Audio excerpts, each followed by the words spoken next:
উসমান হাদি ভাইকে পিছন থেকে রিস্কার মধ্যে গুলি চালাইছে। আপনারা দেখেন নাই? এই যেভাবে গুলি চালালো, যদি উনার মৃত্যু যদি এই জায়গায় লেখা থাকে তাহলে পৃথিবীর কোন ডাক্তার ওনাকে বাঁচাতে পারবে? আর যদি হায়াত থাকে, উনাকে বুকের ভিতরেও যদি গুলি পৌঁছায়া দেয়, একেবারে সম্মুখ প্রাণ থেকে যদি রাইফেল দিয়ে যদি উনাকে ঝাঁঝরা করে দেয় বুকটা, তারপরেও তাকে দুনিয়ার কোনো মানুষ মারতে পারবে? কারণ হলো এই বুলেটের মধ্যে তার মৃত্যুর পরোয়ানা জারি নয়। মনে রাখতে হবে, ইমানদার সব সময় মরণের জন্য প্রস্তুত থাকে। ইমানদার ব্যক্তি কখনো এই কথা বলে না, মনে আনে না আমি চিরদিন থাকবো, চিরঞ্জীব হয়ে থাকবো।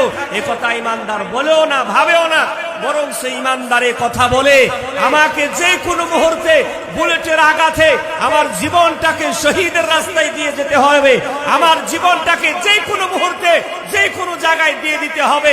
এজন্য সদা সর্বদা আমি প্রস্তুত আছি আলিঙ্গন করার জন্য আমার মৃত্যুর সঙ্গে। ঠিক কিনা জোরে বলে?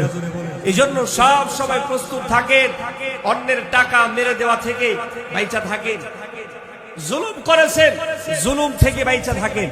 আপনি মাজলুম হন, কিন্তু জুলুম কারো উপরে করবেন না। জুলুম করবেন না, মাজলুম হন, কারো উপরে আপনি জুলুম করবেন না।